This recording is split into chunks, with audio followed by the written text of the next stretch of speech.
ஒரு 7 மிளகு இருந்த போதுங்க. 7 மிளகு. 7 மிளகு ஒரு நாளைக்கு காலையில் மட்டும். நண்பர்களே, எந்த வகையான மூட்டு வலி முதுகு வலி இருந்தாலும் சரி பரவாயில்ல, அது 7 மிளகு அளவு இந்த தேன்ல 48 நாள் ஊற வச்சு அந்த காயகல்ப மருந்து எடுத்து சாப்பிட்டீங்கன்னா இந்த மூட்டு வலி முதுகு வலி குணமாகும்னு சொல்றாங்க. தொண்டையில ஏற்படுற ஈரக்கட்டின்னு சொல்லுவாங்க, டான்சில்னு சொல்லுவாங்க. இந்த டான்சில்ல ஒரு சிலருக்கு பார்த்தீங்கன்னா தொற்று வரும், ஒரு சிலருக்கு ஸ்டோன் வரும், ஒரு சிலருக்கு பஸ் மாதிரி கூட வரும், ஒரு சிலருக்கு வீங்கி இருக்கும். அதெல்லாம் குணமாயிருந்தீங்களே? அதெல்லாம் குணமாகும். எல்லாம் குணமாயிரும். ஓ, 100க்கு 100 கேரண்டி. அதெல்லாம் நான் கேரண்டி அடிச்சு சொல்லுவேன். ஓகே. நிறைய பேத்துக்கு கொடுத்து சக்சஸ் ஆயிருக்குது. ஓகேக்கா. அப்புறம் இன்னொன்னு என்ன அப்படின்னா, அல்சர் வந்து மிளகு சாப்பிட்டா நிறைய பேத்துக்கு அல்சர் வரும் அப்படிம்பாங்க. ஆமா, இது அல்சர் வராது. வராது. ஓகே. அவ்வளோ கேரண்டியா இருக்கும். அப்புறம் மூச்சு விடுறதுக்கு ரொம்ப சிரமப்படுவாங்க, அதுக்கும் நல்லா மூச்சு நல்லா இழுத்து கொடுப்பாங்க, நல்லா இருக்கும். உணவு மருந்து நேயர்களுக்கு வணக்கம். நம்முடைய அருகில் பாரம்பரிய சித்த வைத்தியர் மதிப்புக்குரிய அன்னக்குடி அம்மா இருக்காங்க. அக்கா பார்த்தீங்கன்னாக்கா பல வருடமா சித்த மருத்துவத்துல நிறைய மருந்துகள் ஆராய்ச்சி பண்ணி எளிமையான மருந்தா இருக்கும், ஆனா ரொம்ப பவர்ஃபுல்லான மெடிசனா இருக்கும். தீர்க்க முடியாத நோய்களை ஈஸியா தீர்த்துருவாங்க. அப்படிப்பட்ட நோய்களை தீர்க்கக்கூடிய மூலிகைகளும் மருந்துகளை கையாளக்கூடிய நுணுக்கமாய் கையாளக்கூடிய ஒரு அற்புதமான மா மனிதன் சொல்லலாம். அக்கா கிட்ட நிறைய விஷயங்கள் நம்ம இந்த காணொலியில பார்க்க போறோம். முக்கியமா இந்த மிளகு 7 மிளகு இருந்தா எதிரி வீட்டுல சாப்பிடலாம், 10 மிளகு இருந்தா பகல் வீட்டுல சாப்பிடுறாங்க. சரி, இந்த மிளகை வச்சு எப்படி காயகல்பமா உடலை மாத்துறது அப்படின்ற விஷயத்த தெள்ள தெளிவா இந்த வீடியோல பார்க்கலாம். வாங்க காணொலிக்குள்ள போலாம். அக்கா வணக்கம்க்கா, எப்படியா இருக்கீங்க? நல்லா இருக்குங்க. சரிங்கக்கா. அக்கா, நிறைய பேர் என்னன்னுவாங்க, இந்த மிளகு இருக்கு இல்லைங்களா, இதை வச்சு நிறைய மருத்துவ சார்ந்த பிரச்சனைகளுக்கு மிளக துணை மருந்தா வச்சு நிறைய வியாதிகளுக்கு கொடுத்துட்டு வராங்க. முக்கியமா மிளக வச்சு சுவாச கோடரி மாத்திரை தயாரிக்கலாம், எருக்கம்பூல இருந்து.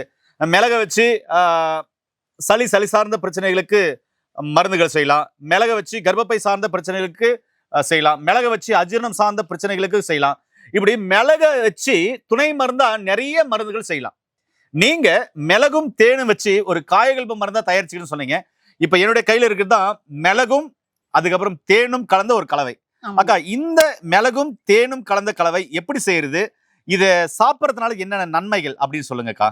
டான்சில் கட்டி குறைஞ்சிரு. டான்சில் அதாவது தொண்டையில ஏற்படுற ஈரக்கட்டின்னு சொல்லுவாங்க, டான்சில்னு சொல்லுவாங்க. அந்த டான்சில்ல ஒரு சிலருக்கு பார்த்தீங்கன்னா தொற்று வரும், ஒரு சிலருக்கு ஸ்டோன் வரும், ஒரு சிலருக்கு பஸ் மாதிரி கூட வரும், ஒரு சிலருக்கு வீங்கி இருக்கும்.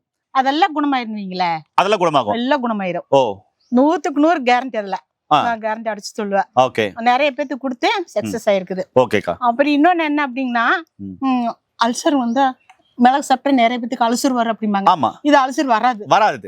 ஓகே. அவ்வளோ கேரண்டியா இருக்கும். அப்புறம் மூச்சு விடுறதுக்கு ரொம்ப சிரமப்படுவாங்க, அதுக்கும் நல்லா மூச்சு நல்லா இழுத்து கொடுப்பாங்க, நல்லா இருக்கும். மெயினா முட்டு வலிக்கு நல்லா கேட்கும். முட்டி வலிக்கு. ஆமா. சூப்பர்க்கா. இந்த அல்சர் பேஷண்ட் உள்ளவங்க இதை எப்படி எடுக்கலாம்க்கா? ஏன்னா காரம் இறைப்பையில பட்டாவே கபகபகபன்னு வயிறால எரிதுன்னு சொல்லுவாங்க. ஆனா நீங்க மிளகவே கொடுக்குறீங்க, இது தொண்டைக்கு கீழே போன உடனே அது மருத்துவ குணம் உள்ள ஒரு பொருளா மாறுது. ஆனா பாக்குறவங்க என்ன, மிளகு சாப்பிட்டா வயிறு எருமை அப்படின்னுவாங்க. தேன்ல கலந்தனால எரியாது. அதை ஆற வச்சு பால் லாஸ்டா ஒரு சாப்பிட்டு 10 நிமிஷம் பிறகு அது பால் கொஞ்சம் குடிச்சுக்கலாம். இவ்வளவுதான். அக்கா, இந்த முழங்கால் வலி மூட்டு வலின்னு சொன்னீங்கல்ல, இது பெரும்பாலும் பாத்தீங்கன்னா ஒரு 40 வயசுக்கு மேற்பட்டவங்களுக்கு நிறைய பேருக்கு இருக்கு. இப்ப அவங்க இது எந்த அளவு எடுக்கலாம்? ஒரு 7 மிளகு இருந்த போதுங்க. 7 மிளகு ஒரு நாளைக்கு காலையில் மட்டும். நண்பர்களே, எந்த வகையான மூட்டு வலி முதுகு வலி இருந்தாலும் சரி பரவாயில்ல, அது 7 மிளகு அளவு இந்த தேன்ல 48 நாள் ஊற வச்சு அந்த காயகல்ப மருந்து எடுத்து சாப்பிட்டீங்கன்னா இந்த மூட்டு வலி முதுகு வலி குணமாகும்னு சொல்றாங்க. ஆக இந்த டான்சிலுக்கு நிறைய பேர் ட்ரீட்மெண்ட் பண்றாங்க. ஒரு சில அந்த கிளாண்டா கூட ரிமூவ் பண்ண வேண்டிய சூழ்நிலை இருக்கு. இப்ப அவங்க எத்தனை வேளை எவ்வளவு நாள் சாப்பிடலாம்? ஒரு 5 நாள் சாப்பிட்டா போதும். அக்கா, இது பல மாசமா ட்ரீட்மெண்ட் எடுக்கணும்க்கா. அதெல்லாம் அவங்க பணம் சம்பாதிக்கிறவங்களுக்கு. ஓஹோ, சரிங்கக்கா. நம்மளுக்கு வந்து அப்படி கிடையாது. மக்கள் நல்லா இருக்கணும், அவங்களுக்கு சந்தோஷப்பட்டு போகணும். ஆமா அக்கா, இப்போ இந்த மிளகும் தேனும் சாப்பிடுறதுனால வேற என்னென்ன உடல்ல நன்மைகள் ஏற்படும்? நன்மைகள்னா, அந்த பிசிஓடி இருக்கிறாங்களா லேடிஸ்க்கு, அது வந்து அப்படியே ரிமூவ் ஆயிரும், கரைஞ்சிரும் அப்படியே. ஓகே. ரெண்டாவது வந்துங்க, கர்ப்பப்பையில கருமுட்டை வந்து அதிகமா வளர்ச்சி உருவாக்கி கொடுக்கும். அதான் ஆண்கள் சாப்பிட்டாங்களா ரொம்ப பிரிச்ச இதா இருப்பாங்க. ஓகே. இது வந்து செய்யும் முறைய மக்களுக்கு உங்களால சொல்ல முடியுமா? சொல்லுமே. இது எப்படி என்னன்னு சொல்லுங்களேன். 1/4 கிலோ மிளகு எடுக்கிறோம். 1/4 கிலோ தரமான மிளகு எடுத்து கழுவிடுறீங்க. கழுவிட்டு தட்டுல காய வச்சிடறோம். காய வச்சு நல்ல மொறுமொன்னு காஞ்ச பிற்பாடு அதே அளவுக்கு 1/4 கிலோ அளவுக்கு தேன் ஊத்திடணும். ஓ அந்த அந்த மிளகு முழுங்குற அளவுக்கு, அதாவது முழுங்குற அளவுக்கு தேனை ஊத்திடணும். தேனை ஊத்திடுவோம். ஓகே. ஊத்திட்டு 2 நாளைக்கு ஒருக்க பெரட்டி விடணும். இது வெயில்ல வச்சு பெரட்டணுமா? வீட்லயே வச்சா கூட ஓகே தான். ஓகே. 2 நாளைக்கு ஒரு முறை பெரட்டி விடணும். இப்ப 21 நாள்ல நம்மளே எடுத்து சாப்பிட்டு பார்க்கணும் எப்படி இருக்குது அப்படின்ட்டு. கொஞ்சம் காரம் கொஞ்சம் அதிகமா இருந்துச்சுன்னா இன்னும் கொஞ்சம் தேன் ஊத்திக்கலாம். இன்னும் கொஞ்சம் தேன் ஊத்திக்கலாம். ஆமா. ஓகே. அப்புறம் அதை எடுத்து வச்சுட்டு இன்னொரு 10 நாளைக்கு வச்சோம்னா அது 31ஆவது நாள்ல இருந்து பேஷண்ட்களுக்கு கொடுக்கலாம். ஓகே. அப்ப ஆக மொத்தம் ஒரு 48 நாள் இது வந்து தேன்ல ஊறணும். ஆமாங்க. ஊறும்போது அது மருத்துவ குணம் உள்ள ஒரு பொருளா மாறுது. இது எவ்வளவு நாள் இருந்தா கெட்டு போகும்?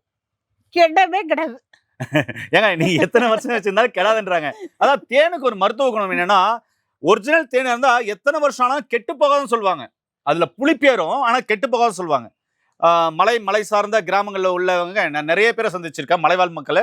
அவங்க இந்த சொர குழுவை இருக்குல்ல, அதில் தேன் சேகரிச்சு வச்சிருப்பாங்க. இல்லைன்னா மூங்கில் இருக்கு இல்லையா, அதில் தேன் சேகரிச்சு வச்சிருப்பாங்க. அவங்க கிட்ட கேட்கும்போது சொல்லுவாங்க தேன் எத்தனை வருஷம் ஆனாலும் கெட்டு போகாது. ஆனா நிறைய பேர் சொல்லுவாங்க தேன் கெட்டுரும் அப்படின்னு. கெட போகாது அப்படின்னு சொல்லுவாங்க.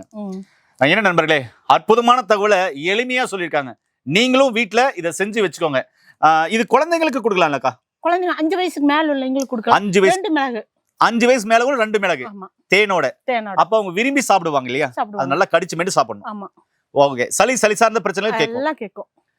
ஏன்னா நண்பர்களே, அதாவது வீட்டுல எப்படி உப்பு மிளகா அவசியமோ, வீட்டுல எப்படி தண்ணி அவசியமோ, அது மாதிரி இதுவும் வீட்டுல அவசியம்.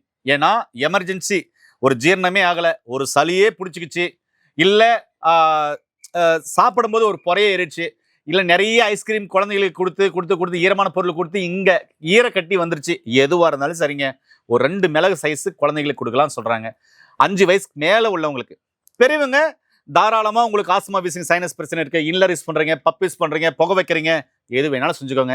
அதே மாதிரி ஜீரணமாகல, அஜீரண சம்பந்தமான பிரச்சனைகளுக்கு, மூட்டு வலி, முதுவலிகள் இருக்கு, இல்ல அல்சர் கம்ப்ளைண்ட் இருக்கு, எதுவா இருந்தாலும் சரி, அக்கா சொல்ற மாதிரி தினமும் எடுத்துட்டு வந்தீங்கன்னா நிச்சயமாவே அது குணமாகும்னு சொல்றாங்க. இந்த வைத்தியம் நம் முன்னோர்கள் கடைபிடிச்ச பாரம்பரியமான தமிழ் மரபு வழி வைத்தியம்னு சொல்லலாம். கண்டிப்பா இந்த வீடியோவை எல்லாருக்கும் ஷேர் பண்ணுங்க. இது மாதிரி செஞ்சு வச்சு பயன்படுத்துங்க. மீண்டும் ஒரு அருமையான பதிவு சந்திக்கலாம். நன்றி, வணக்கம். வணக்கம்க்கா.